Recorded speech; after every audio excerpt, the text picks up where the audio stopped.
o'zi fil oyoq nima degani? Bu tanamizda qanday o'zgarishlar bo'ladi va o'shandan keyin bu narsalar yuzaga keladi. Yuzaga kelish tartiblari va buni davolash to'g'risida ozgina gaplashsak. Qachon olib kelishni boshlaydi? Soch taqillatib kelgandan keyin. Sababi parazit oyoqdan kirib limfa tugullarini yopib qo'yadi. Wow. Mana shu surunkali vena yetishmovchiligini oddiyroq tushuntirib bersak bo'ladimi? Eng sodda tilda. Tromboemboliya degan narsada yurakda operatsiya qilib turgan mahalda ham bu narsa hodisa ro'y bersa, ulgarish qiyin. Shart bo'ladi deb bemor bilan ishlayotganda. Sigaret cheksangiz operatsiya qilmayman. Mana yosh qizlarimizda kabluk kiyadi. Aytishadiki, bo'ldi, varikoz bo'lib ketasan. E'tiborsiz hech bo'lmaganda mutaxassislarning ismi, familiyasi nima bo'yicha kimga murojaat qilsa bo'ladi. Siz ko'rayotgan sohada ilg'or ketayotgan yo klinika, yo mutaxassislar. Xuddi shu hayot tarzini davom ettiringlar. Ko'p yuringlar, suvinglarni ichinglar. Mirazim aka, bugun sizni chaqirishimdan maqsad Aytim degan Qozog'istonda bitta trener bor. Veskottalarni aytim, veskottalarni ozdirish bilan shug'ullanadi. Shunda bitta narsani ko'rdim. Rossiyaning qaysidir viloyatidan bitta bolani olib keldi. Rus bolani. Flibolog, yo'q, chechen. Yo'q, chechen bola doktor hozir davolayapti. Undan tashqari birinchi o'sha bolani olib keldi. Yig'lab sirqtab, oyoqlari yeringlab ketgan, ko'y bo'libdi, yazba bo'lib ketgan. Keyin o'shanda bitta savol ko'tarildi-da, buni dedi, qon tomirlarida muammo bor dedi. Aytib aytdiki, almashtirish imkoniyati bormi dedi. O'shanda almashtirish imkoniyati yo'q dedi. Keyin men ko'rgan narsalarim bor, o'zim ham pochchalarimda oshpaz doim oyoqda turgan, oxir oqibat sahr bo'lib qolganlardan keyin barmoq kesildi, keyin oyog'i bir qismi kesildi, keyin oyog'i undan boshqa qismi kesildi, xolos vafot etgunlaricha fil oyoq deydi xalq ichida. Oyoqlari katta bo'lib ketdi-da, shu bilan shu muammolarni ko'rganman-da. Bugun chaqirdim, bilaman siz shu sohada mehnat qilib kelasiz. Shuni ochiqroq yoritsak-da, shunga keng qarasak, shu temani sal odamlarga manfaatli qilib ochib bersak. Bo'ldi, xudo xolasa. Niyat to'g'ri-yu. Niyat to'g'ri, shu xalqqa, ummatga foydali. Shu gapingiz bo'lsa, ummatga foydali bo'ldi.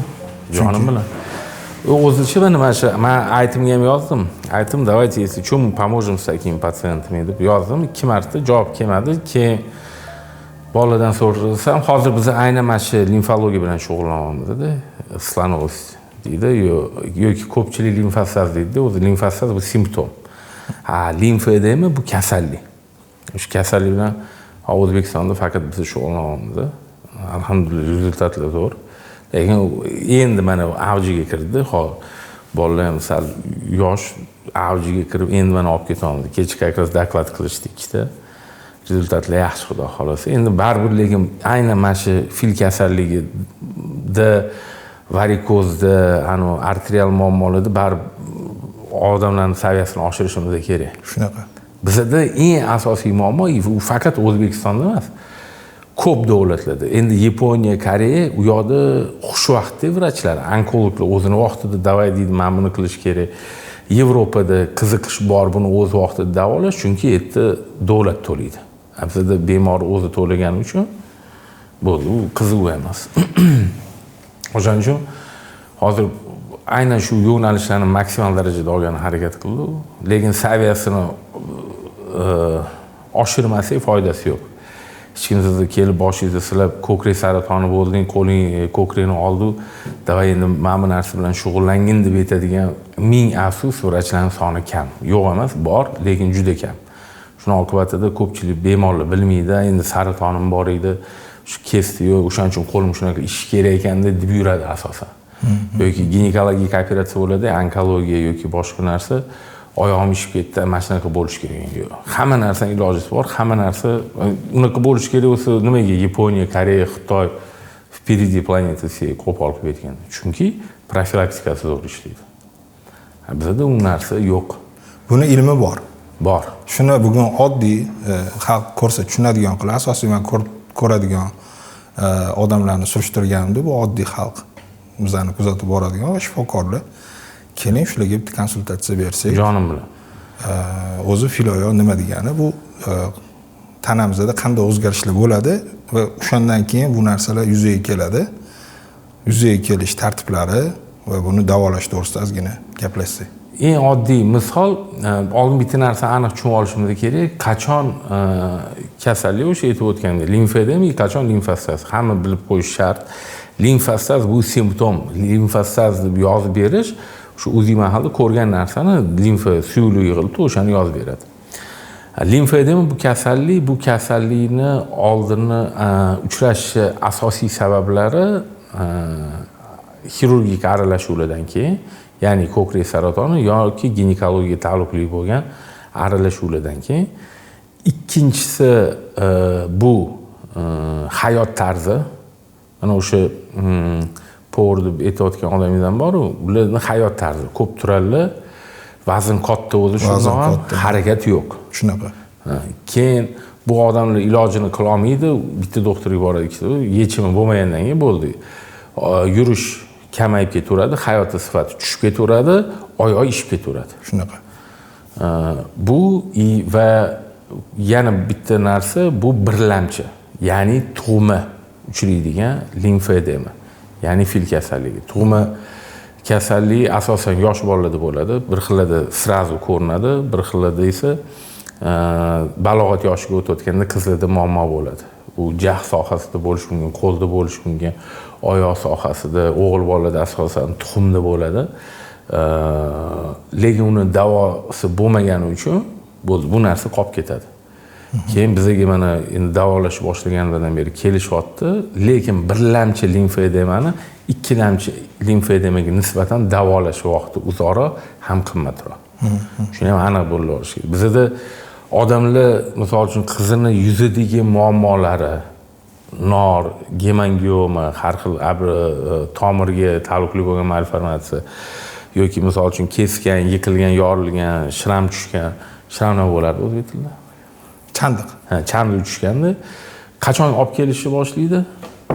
Soch taqillatib kelgandan keyin. Ungacha nima? Yaxshi bo'lib ketadi, qo'y yog'ini qo'y, zulu qo'y, uni qil, buni qil, dam soldir. Yo'q, shu muammo ham jiddiyda. Misol uchun ko'pincha bo'ladi, keladi, ayniqsa norli haqida yoki fil kasalligi haqida gapirganimda kelishadi, yozda keladi, chunki yozda kuchayib ketadi. Kuzda to'yimiz deb aytadi.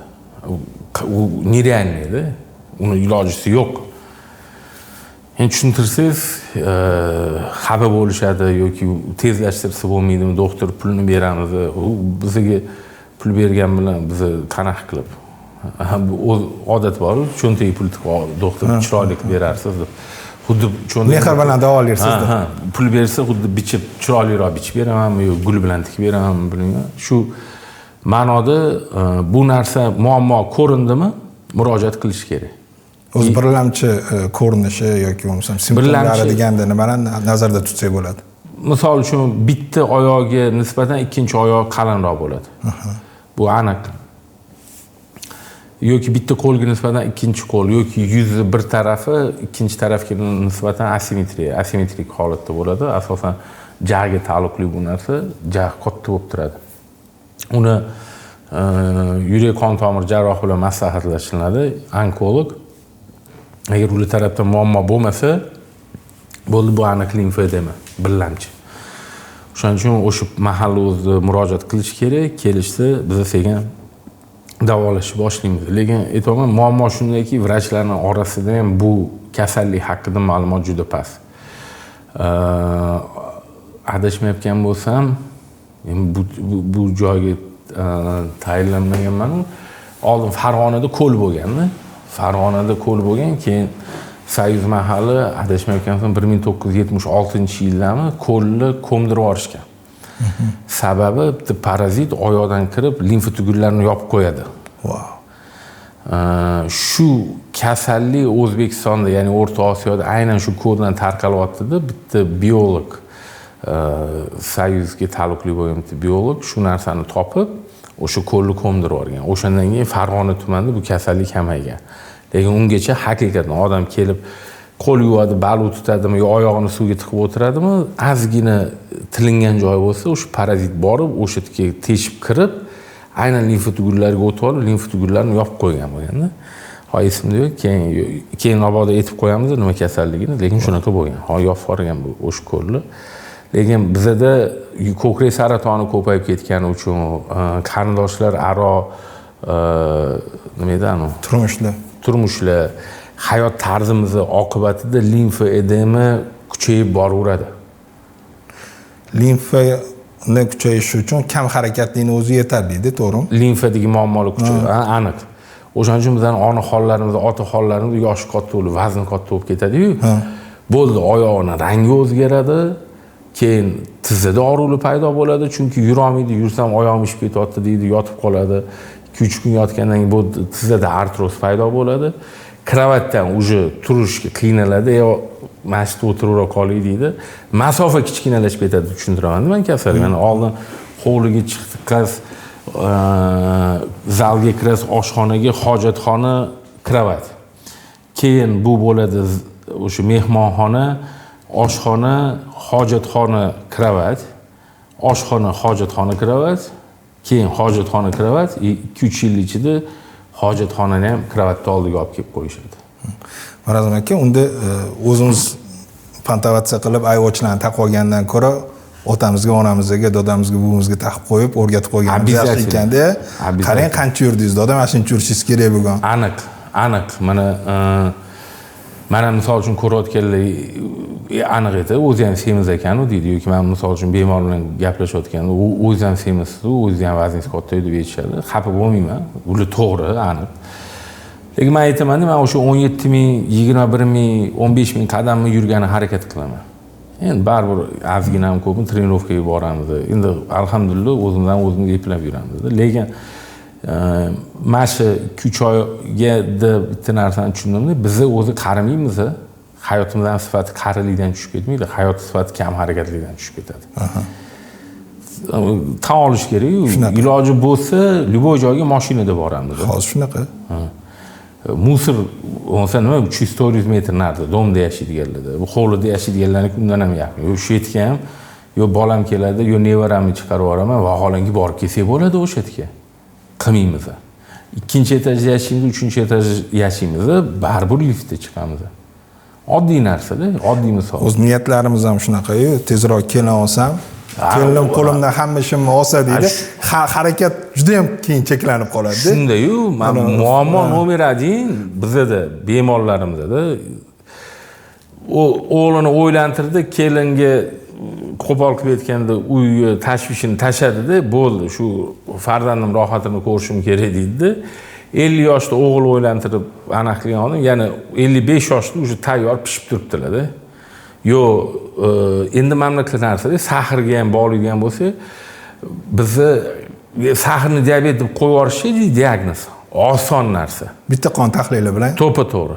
Hozirgi yangi rekomendatsiyalar bo'yicha ertalab och qornga 3 marta sahringiz adashmayotgan bo'lsa endokrinolog to'g'rilib 3 marta qon miqdori baland chiqdi, bo'ldi, sahrni diabet vторого tipi, ya'ni ikkinchi tur qandli diabet deb yozib yuboradi. Endi tasavvur qiling, poliklinikada shu narsa bo'ldi. Chiqdingiz, chiqyapti, keyin sahrni diabet bo'lib qolibsiz, bo'ldi, bu shtamp tushdimi? Anaqaga, anketaga, keyingi doktor tekshirib o'tirmaydi-yu. Bizning yana bitta muammolarimiz, keyingi doktor tekshirib o'tirmaydi. Hayot tarzini o'zgartirgan farqi yo'q. Bo'ldi, bu sahrni diabet sizga ketdi, og'ayni bo'lib, umringiz oxirigacha, Alloh bergan umriga. Keyin unga bundoq qaraydi, o 7 yildan beri sahringiz bor ekan, mana ham og'rib turibdi desa, demak sizda ishemik kasallik boshlanibdi deydi. EKGni o'qishni bilmaymiz, bu yana bitta muammo. Juda kamdan kam, men misol uchun ko'p ko'raman, har kuni ko'raman EKG opisaniyalarni. O'qishni bilmaymiz-da. Metabolik o'zgarishlar degan diagnoz o'zi yo'q. EKG bitta narsani unutish kerak. Xo'p bo'layotgan narsani yoki o'tgan narsani agar qado bo'lsa, infarkt oqibati. Yoki narushение ritmi bo'lsa, ushlash mumkin. Bo'ldi, qolgan holatda EKG bo'ldi. IBS qo'shildimi, ishemik kasal, yurak kasalligi, sahrni diabetga. Keyin sal hansirab qolgan bo'lsa, stenokardiya ham ketdi-yu buni orqasida. Bo'ldi, 1 yilda uzoq bo'lsa, harakat qilmasinlar, bularni urintirmanglar. Конечно. Keyingi anaqa rekomendatsiyalarda qimillamanglar, qimillatmaylar bular anaqa deb o'sha inson o'ziga o'zi bo'ldi-da, mani yashash umrim shu ekan deb Alloh bergan deb. Bugun ham Qashqadaryodan bitta patsient keldi, oyoqni tizidan pasti ko'p bo'lib turibdi. Hali saramas kasallik deydi, rojistvoy vоспаление. Rojistvoy vоспаление bo'lganlar avgust 16 avgustda boshlandi dedilar. Yoshlari 70 ga hali to'lmaydi. Xullas kalom. Shundan beri oyoqni qizartirib ishirib yuribdilar-da, do'mbillatib. Vaholanki mutaxassislarga borganlar, ko'ringanlar, lekin anaqani saramasda, ya'ni rojistvoy vоспаление sababi ikkita. Bu surunkali vena yetishmovchiligi va ikkinchisi bu o'sha aytgan limfa edemi. Mana shu surunkali vena yetishmovchiligini oddiyroq tushuntirib bersak bo'ladimi? Eng sodda tilda. Bo'ldi. Mana o'z venalarning vazifasi nima? Venalarning vazifasi CO2 ga mana arteriyalar orqali kislorodga to'yingan qon butun badan hujayralariga boradi, o'zi bilan vitaminlar olib boradi, kislorod olib boradi, yaxshisidan charchamasdan. Venadagi qon axlatlarni olib chiqib tashlaydi. Axlatlar chiqib ketdi. Boy xonada kislorod qolmadi, uni chiqarib yubordi. O'sha CO2 ni hamma shu hujayrani hayot turmushidagi narsalarni yig'ib jigarga keladi, razgruska bo'ladi, musorlarni tashiydi, kerak narsalarni tashiydi. Keyin etdan nisbatan tozalanib, o'pkaga boradi. O'pkada yana kislorodga to'yinib, arterial qonga aylanib, ketdi yana dalish ishlaydi. Arteriyalar bilan venalarning farqida gemodinamika, ya'ni qon yurishida farq katta. U alohida gaplashsa bo'ladi. Lekin bitta narsa muhim, venada qon tezligi sekin, arteriyalarda tez. Venada klapan bor, arteriyalarda yo'q. Uchinchisi, venalardan qon yurishiga yordam beradigan haqiqiy faktorlarning soni nisbatan kam. Arteriyalarda yurak ishlaydi, diafragma ishlaydi, ya'ni nafas olishimiz bu ishlaydi. Yer tortish kuchi ishlaydi. Keyin o'sma davleniya deydi, u ishlaydi. Faktorlar ko'p. Venalarda oyoq mushaklari shart, ishlashi shart, lekin biz ishlatmay qo'yamiz. Nafas olishimiz shart, lekin u ishni ham qilmaymiz. Endi kam harakat bo'lgandan keyin nafas olish ham kam bo'ladi-ku. Shunaqa. O'shaning uchun u venalardagi qo'pol qilib aytganda CO2 ga to'yingan qon turib qoladi, klapanlar ishlamaydi. Yoyilib ketadi bir-biridan. Ana endi men bilan siz bular anaqamiz, kimmiz? Parazitmiz. Og'aynilar ko'rishdi, ustimizdan eshikni yopib qo'yishdi. Bu tomir. O'tirdi, kompyuter o'ynadi, fotoapparat rasmga tushdi, suv ichdi, bir-birimiz bilan gaplashdi, urishdi, zerikdi. Nima qilamiz keyin? Ketishga harakat qilamiz. Sekin devorni kovlaymiz. Ana devor o'sha surunkali trofik yara. Biz bu devorni ochib chiqqanimiz bilan eshikni ochganimiz yo'q bizda. Shunaqa. Любой joy ochdi, lekin eshikni emas. O'sha biz zerkamiz, o'shaning uchun yon atrofi parazitga o'xshab yo'q qilishni boshlaymiz. Shunda keyin yara, trofik yaralar paydo bo'ladi, oyoqda ter rangi o'zgarishlar, tromb va boshqa narsalar. Endi bu xonaga misol uchun biz hozir 17 kishi bo'lsa, keyin 21 ta odam kirdi, bor yo'g'i 5 tasi chiqib ketdi. Keyin yana 30 ta odam kirdi, yana 2 tasi chiqib ketdi. Bo'ldi, biz o'sha sig'may qolamiz. Shu yerdan savol berib olsam bo'lar ekan. Biz ham ko'p o'zimizda kuzatadigan narsa, yosh kattaroqda oyoqqa qarasa, venalar bo'rtib, ichida xuddi qora gustuk qilib narsa paydo bo'ladi. Xuddi shu holatda o'sha bu klapandan tepaga chiqib jigarimizda qayta ishlanib chiqib ketmadi. Axlat. Bu shu yerda qolib ketdi. Ha, shu yerda qoldi.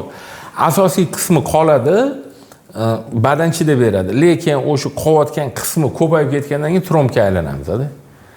Bo'ldi, trombga aylanamiz. Boshqa ilojimiz yo'q. Trombga aylandik, lekin tromb o'zini ishini qilishi uchun qon o'tkazmasligi kerak, to'g'rimi? Endi u venamizdan qaytib arteriyaga tushib qola oladimi? Tromboemboliya yo'g'ishini arteriya degan diagnoz bor. Ana o'sha narsa arteriyaga shu mahal tushganda, lekin endi unda ko'pincha tushmadi. Agar haqiqatan katta tromb o'pka arteriyasiga borib tiqilsa, 1-2 minut birdaniga rangi qizardi, bo'zardi, tars etib tushib o'lib qoldi. Desa, tromb uzilib ketibdi deb aytishadi-yu. Mana aynan shu tromb. Lekin hozirgi meditsinaning imkoniyatlarida, misol uchun UZI apparat, diagnostika, MRT hamma narsani inobatga olib, o'zi haqiqatdan tromboemboliyalarni o'limli asoratini soni kamaygan dunyoda. Lekin bizda emas. Chunki hamma mutaxassis ham buni diagnostika qilib, vaqtida diagnoz qo'yib davolashni etapini bilmaymiz. Shuni oqibatida bir xil holatga ulgurmaymiz. Lekin tromboemboliya degan narsada yurakda operatsiya qilib turgan mahalda ham bu narsa hodisa ro'y bersa, ulgurish qiyin. Ya'ni yurak ochuv mana qo'lda turibdi, lekin tromboemboliya bo'ldimi o'pka arteriyasida ulgurish qiyin. Uni topib uni chiqarib olishga vaqt talab qiladi. Uni bari yurakni ochish kerak, chiqarish kerak, anu sun'iy qon aylanishi podключать qilib qonni to'xtatib, o'shaning uchun qo'ldan kelgancha bu narsalarni oldin olish kerak maksimal darajada. Bu miyamizdagi borib taqiladigan tromblar ham shundan-da, to'g'rimi? Miyadagi tromblar ular уже chap qorinchidan aorta orqali chiqib braxitsefal arteriyalardan boradigan tromblar, ularning sababi asosan arteriyalardagi ateroskleroz. Ateroskleroz deganda ko'pincha odamlar yog' tanachalarini tushunadi. O'zi aslida ateroskleroz bo'lishidan oldin ko'pincha tomirni ichki devori qalinlashadi. Keyin etda tirtiq paydo bo'ladi. Yirtilgan joyi badan yamash uchun etga trombotsitlarni o'tkazadi. Davay deydi. Kemdo bugarok paydo bo'ladi. Tepalu. Mamdo joyda mdo bugarok paydo bo'ladi. Keyin mana bu ustiga polni yopilib olmaguncha masjiddan tromblar tirs uzilishni boshlaydi. O'sha qaqqa borib tiqilsa yoki insult bo'ladi, yoki koronar arteriyaga tiqilsa infarkt bo'ladi, o'pka arteriyasi infarkt lyo'qka bo'ladi, ketdi. Oyoqqa borib tiqilsa ostra ishemiya, ya'ni o'tkir oyoq ishemiyasi, gangrena. Lekin mana nima bor bu yoqda? Shunaqa narsa bo'lsa, nima bo'lyapti odamlar? Hijama qildiryapti, zulu qo'ydiryapti. Har xil vrachlarga bor, vrach emas, noodatiy vertebrolog. Vertebrolog bor o'z meditsinada, aniqlarga. Endi mana shunaqa nimadirlar deb davolaydigan odamlarga boryapti-da, vaqtni yutkazib qo'yapti. Har qanaqa tromb uchganda bu vaqt. Infarkt bo'ldingizmi? Toshkentda hozir уже zo'r. Infarkt bo'ldingizmi? To'g'ri diagnoz qo'yib yetkazib olib borsa kerakli klinikaga. Patsiyent hayotini sifatini saqlab qo'yapti, patsiyent hayotini saqlab qo'yapti va yurakning funksiyasini saqlab qo'yapti. Insult bilan 4,5 soat ichida kerakli joyga, kerakli mutaxassis bilan yetkazib olib boryapsizmi? Ishlamayotgan qo'l, oyoq, gapirmayotgan patsiyent tromb olib tashlash bilan ishlayapti. Shunaqa. Oyoqda gangrena boshi ostra ishemiya, ya'ni o'tkir ishemiya boshlanyapti, to'g'ri mutaxassisga olib boryapti, tromb olib tashyapti, oyoqni saqlab qo'yamiz. Lekin biz shu nimadir ham qilib aylanib borib cheris o'tishimiz kerak-da. Nimaga xalqni saviyasini oshirmagunimizcha biz ham, men ham, siz ham, bular ham hammamiz bu xalqimiz oldidan bir mas'uliyatimiz bor-da, shu saviyani oshirishda. Lekin biz kalla qo'yib qo'yamiz, qo'pol bo'lsa ham. Men aytaman ochig'ini, o'rtoqlar millionni bir marta ko'rsa maza qilib kulib olsanglar yetadi. Misol uchun biz shu narsalarni ovozimizni olib chiqamiz, sababi ko'ringlar, bir kun otanglarni, onanglarni, dodanglarni, buvinglarni, farzandinglarni sog'lig'ini saqlab qolishda sizlarni afsuslantirmaydigan ma'lumotlar berib borilyapti. 10 ta instansiya o'tmaysizlar, bittada to'g'ri borish imkoniyati paydo bo'ladi. Misol uchun o'sha aytganingizdek, insultda ham gemoragiya bo'lsa, ishemiya bo'lsa, bizda klinikada ham kompyuter tomograf, ham MRTni bezo'chir qilib qo'yganmiz-da. Nima uchun? O'sha boyagi 4,5 soat ichida diagnoz to'g'ri qo'yilsa, preparatlar jo'natilsa, to'g'ri. Anaqa harakat cheklanishini oldini olib qolinyapti-da. Yana qo'l ishlayapti, yana oyoq ishlayapti. Reabilitatsiyasi ham tez bo'lyapti, tez oyoqqa turib ketyapti shu odam. Endi men yana so'raydigan narsam, endi oyoqlarimizda yamni ko'rinib turibdi, venoz chiqib ketgan, venani holati qorantir.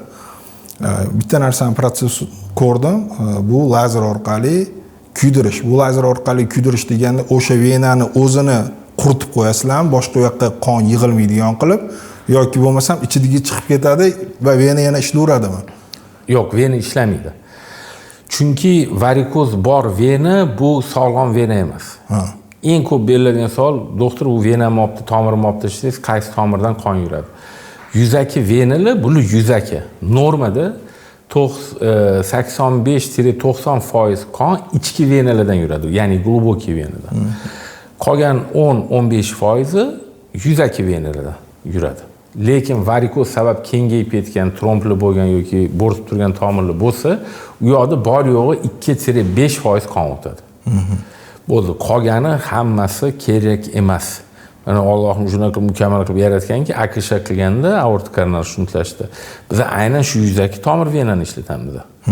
O'shaning uchun men kardioxirurg bo'lib ishlab yurgan mahalimda shart bo'lardi deb bemor bilan ishlayotganda. Sigaret chaksangiz operatsiya qilmayman degan.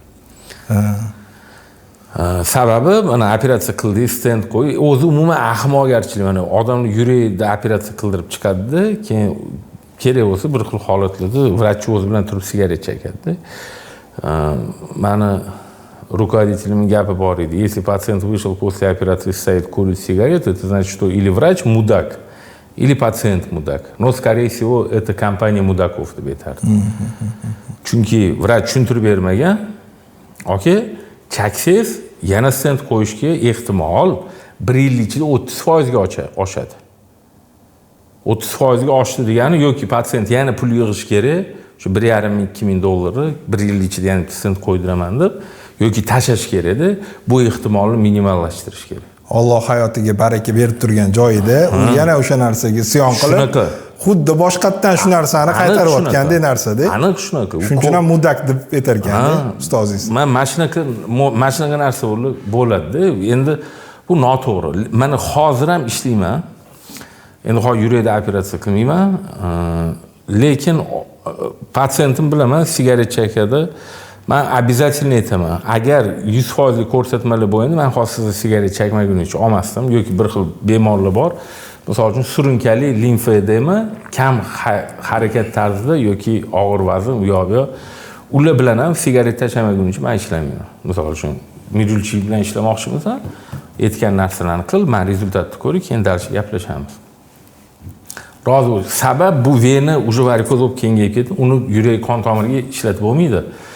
Agar insofli, to'g'ri vrach bo'lsa, agar maqsad bo'ldi, ochdim, tikdim, yaxshi yurasiz deb pulini oladigan bo'lsa, unga farqi yo'q qanaqa venani tikish.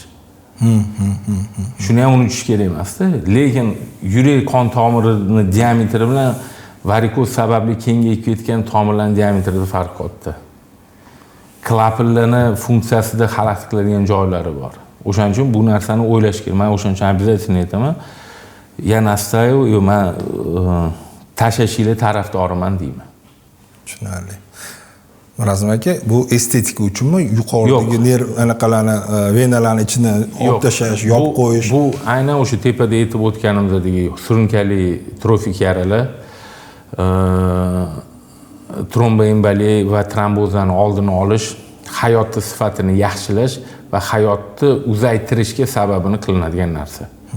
Bu estetik jihatdan ishlanadigan narsa emas. To'g'ri, bir xil bemorlar bor, oyoqlarida anaqa uzun shodasi bo'lib turadi, lekin shikoyati yo'q. Shikoyat yo'q degani men kasal emasman degani emas. Yoki hech narsa qilmaydi degani. Любой mahal.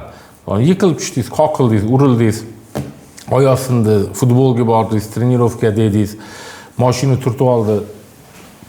Farzandingiz bu narsa bilan qattiqroq urib, ana o'sha joyda urilgandan keyin vaspaleniya bo'ladimi? Bo'ldi, vaspaleniya bo'lgan joyda любом случае qon quyulashadi. Qon quyulashdimi, tromb bo'ldi.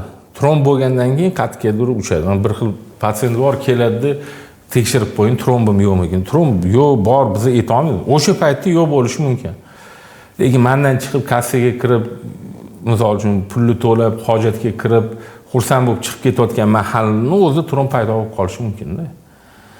Yo'q unaqa исследование bo'ldi, sanda tromb yo'q, mana yana 1 oy sanda tromb bo'lmaydi degan исследование yo'q. Degan odamlar o'ylaydiki, o'zi qildirsam ko'rib beradi deb. Yana bitta narsa, tromb paydo bo'lsa, patsient aniq biladi, shubhalanmaydi, o'zi bilib boradi.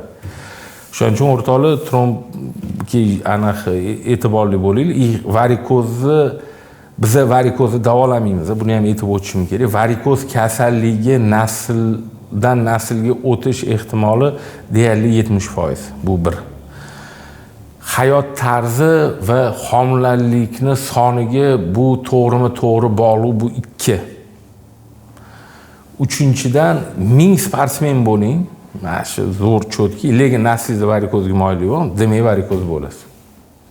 Baribir yuzaki venalar chiqadi. Hozir bo'lmasa ham ertaga aniq varikoz bo'ladi. Biz varikozni davolamaymiz, chunki bu butun tizim u, arteriyali tizim, venali tizim. Venali yetishmovchiligi butun venalarda bo'ladi. U faqat oyoqnikida, qo'lnikida, yo'q quloqnikida, ko'znikida bo'lmaydi. Butun tizim. Varikozi bor patsientlarning ko'pida gemoroy bor. Chunki boshqa tarafida o'zi. Chunki bu ham vena. Gemoroy bormi? Gemoroy bor bo'lgan patsientda deyarli har doim bachadonida ayol kishi bo'lsa, aniqi varikoz bor. Varikotselli bo'lgan bemor, varikotselli yoshligida tuxumdagi varikozni oldirgan bemor qachondir ham keladi, varikozni ham qildiradi. O'sha agar irsiy bo'lsa yoki bo'lmasam boshidan bo'lsa, bu yerda muammo, u davomiy bo'ladi va turli sabablar, lekin uni vaqtida davolab sababini qilib qo'yish u bizning zimmamizdagi narsa.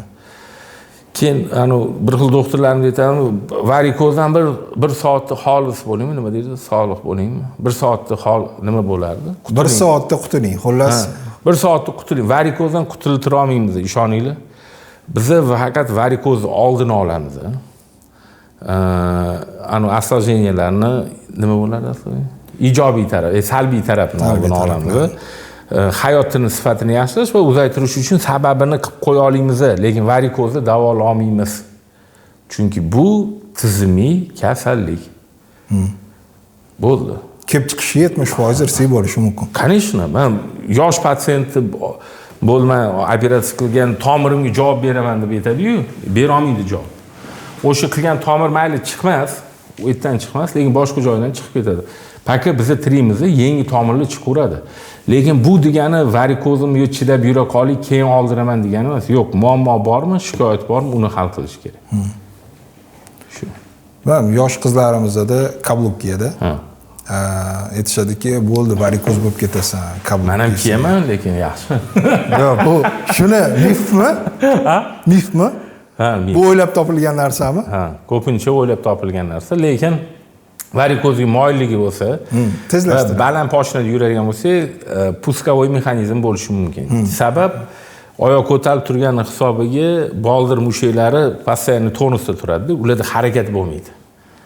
Shuni hisobiga глубокий, ya'ni ichki venalarda siqilish bo'lmagandan keyin varikoz bo'lish ehtimoli ko'payadi, lekin kabluk kiysang varikoz bo'ladi degan narsa yo'q, bu mif.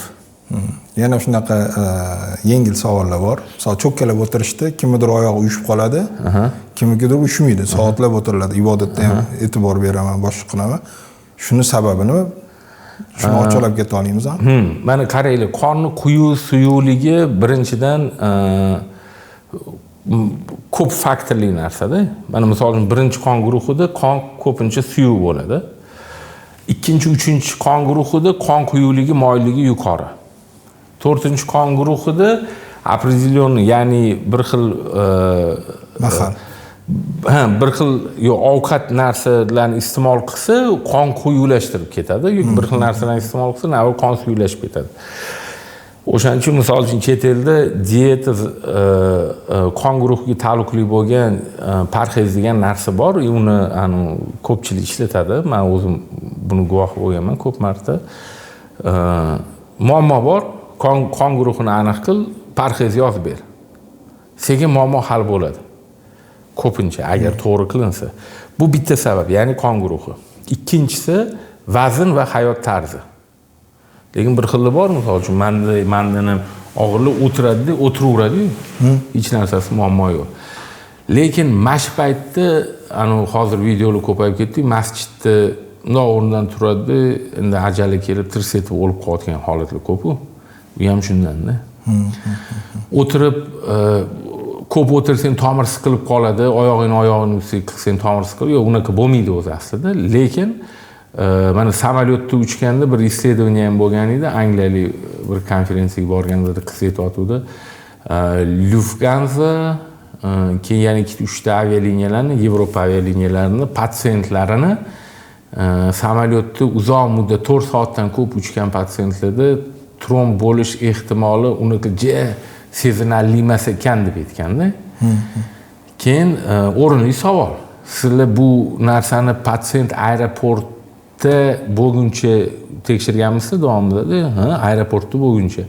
Lekin uyga yetib borib, kompressionniy chulkini yechganda yoki uyga borib hojatxonaga o'tirganda bo'lgan narsani bular bilishmaydi. O'shaning uchun samolyotda ham mana 4 soatdan ko'p uchyaptim, iloji boricha kompression trikotajdan foydalanish kerak. Iloji boricha, ayniqsa moyilligi bo'lsa, varikozga moyillik, qon quyilishga moyillik yo'q bo'lgan bo'lsa, kompression trikotajdan foydalanish.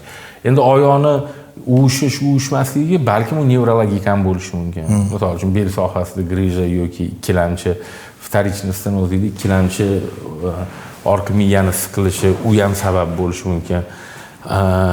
Passiv hayot tarzida yurib, misol uchun maktab davrida sport bilan shug'ullanmagan, paylari kalta o'tirib qolsa, cho'kkalab o'tirsa ham o'tira olmaydi-ku ko'pchilik hozir ko'payib ketgan. Shunaqa. Oyoq ko'tarib turadi. Chunki pay kalta. Bunda o'tiraman desa orqaga ketib qoladi.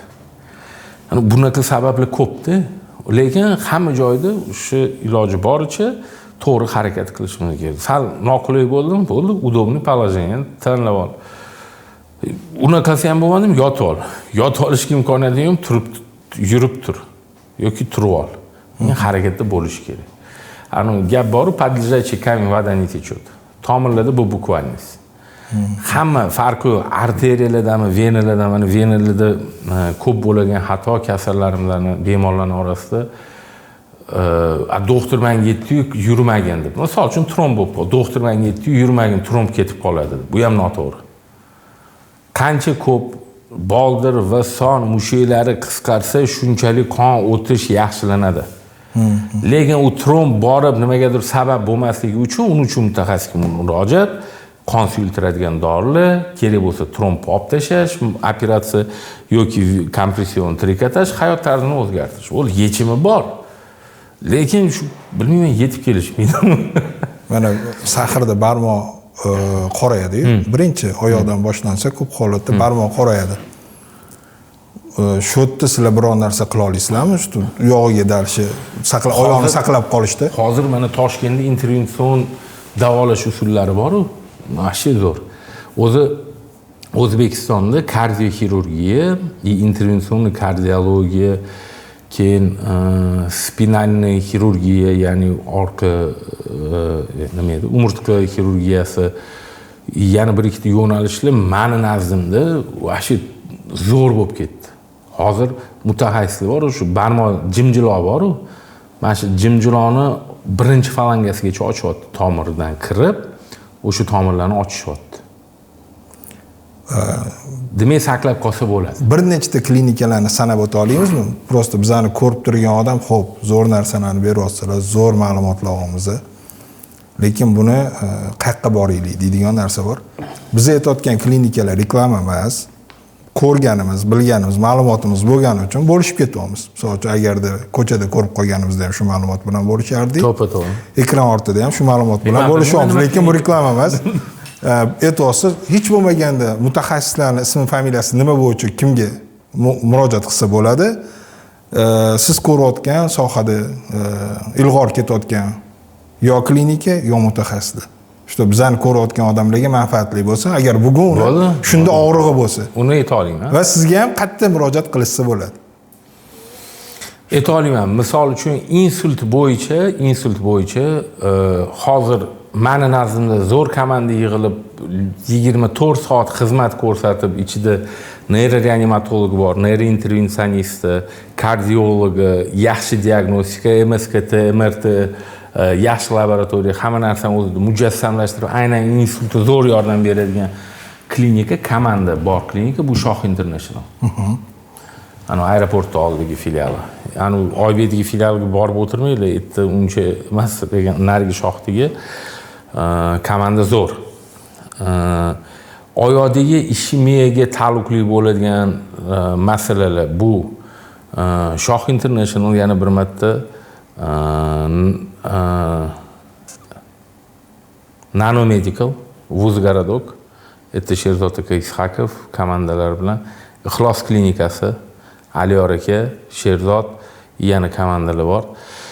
Neomed Cardio, это Bunyod og'aynimiz, u ham zo'r, komandasi ham zo'r bor. Yuragiga stent qo'yish bo'yicha bo'ladigan bo'lsa ham, shu Semashka sal sharoit undoro, lekin mutaxassislar zo'r. Neomed Cardio, Nanomedical, Ixlos, yana Aliyor akaning komandasi, Shoh International. Yana kim? Kardioxirurglarmi? Kardioxirurglar men o'zim ishlab haqiqatan zo'r koronarni xirurg deb o'zim subyektiv fikrim. Ezgu niyatdagi Baxtiyor Hashimich. Men u yerini ayta olaman. Chunki birinchidan ishning ustasi, ikkinchidan mas'uliyat, pasient oldidagi mas'uliyatni men tanigan odam sifatida zo'r чувствовать qiladi и harakat qiladi. Yarbekov Rustam aka American Hospital'da ishlaydilar, Akfa'da ishlaydilar. Yana menimcha davlat qayzir klinika, menimcha Grudnoyda ishlaydilar. Xo'p, bilmayman aniq. Zo'r mutaxassis. Lekin o'rtoqlar, kardioxirurgiya bu faqat xirurgga bog'liq emas, shuni ham unutmaylik, iltimos. Biz xirurg uchib qolamiz-da, ani zo'r ekani, telefon qilishda xirurg zo'r qilishi mumkin operatsiyani, lekin kardiologingiz, reanimatologingiz, anesteziologingiz taksibe bo'lsa, zo'r qilingan mehnat bir tiyin bo'ladi.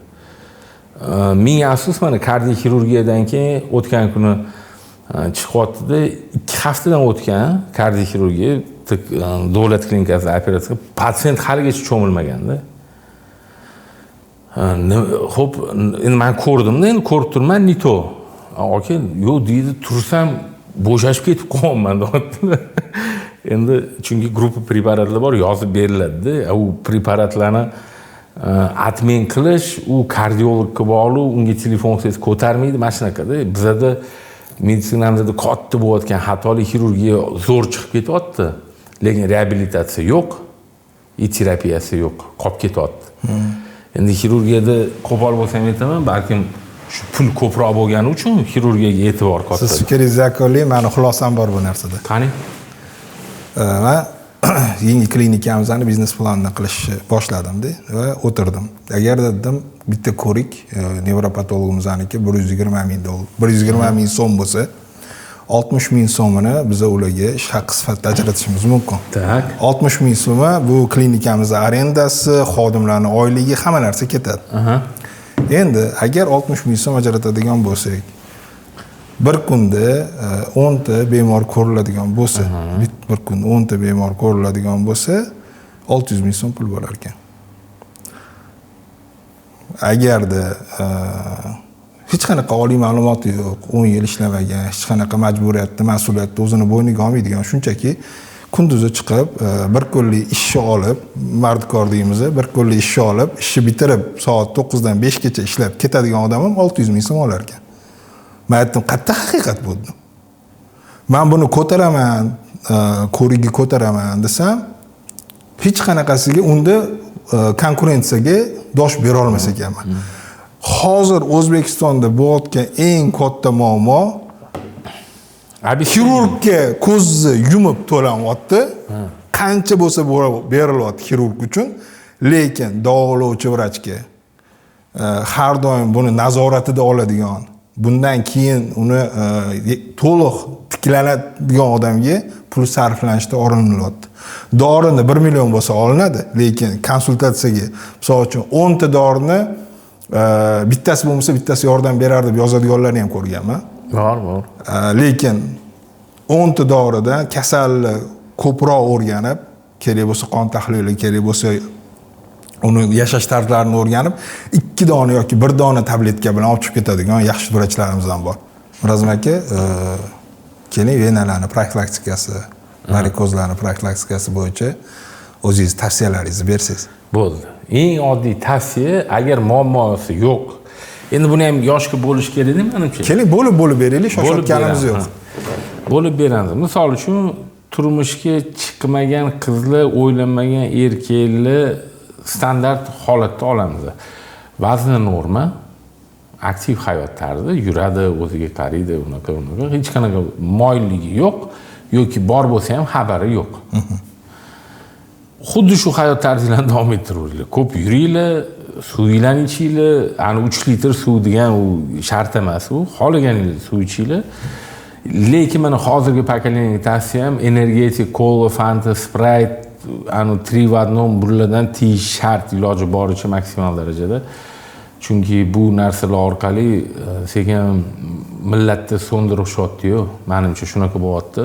Bu narsalardan o'zinglarni tiyinglar, yaxshi yashanglar, xursand bo'linglar, yaxshi o'qinglar, yaxshi inson bo'linglar, turmush qurib baxtli bo'linglar. Turmush qurib baxtli bo'layotgan mahallinglarda homila bo'lib qoladigan bo'lsa, agar ayolida ishlar shikoyatlar paydo bo'lsa yoki bir hissiyotlar o'zgaradigan bo'lsa, unda albatta mutaxassis ko'ring.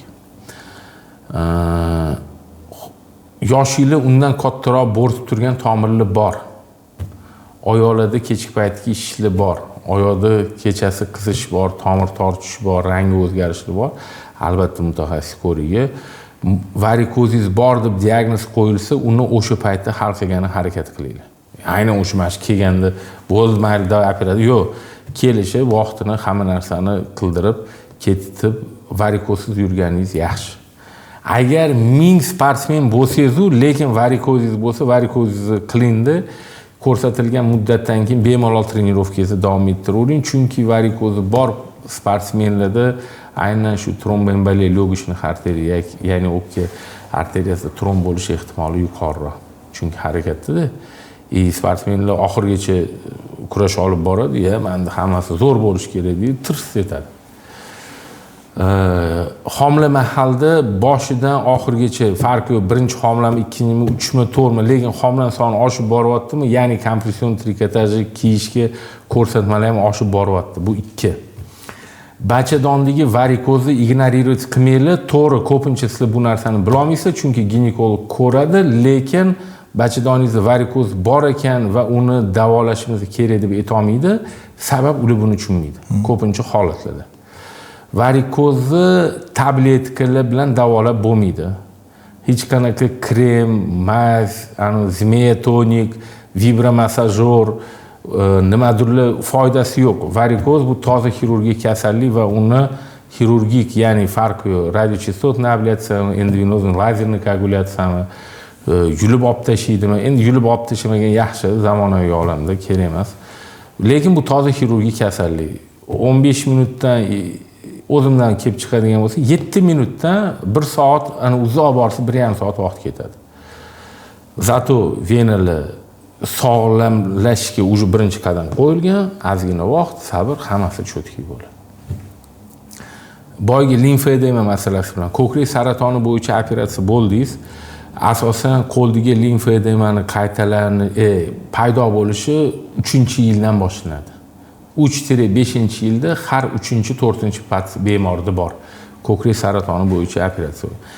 Ginekologik aralashuvlardan keyin 8-10 yildan keyin bu narsa bo'lish ehtimoli bor. Tana vaznini kontrol qilmasdan harakati kam bo'lgan odamlarda ham limfedema bo'lish ehtimoli juda yuqori. Unaqa bemorlarni davolash bilasizmi nega qiyin? Ko'krak saratoni bilan bo'lganlar уже qiynalgan, mas'uliyati ko'proq, lekin tana vazni og'ir, kam harakat qilib o'rganib qolgan, konkretni shaxsi yo'q, unaqa bemor bilan ishlash qiyin.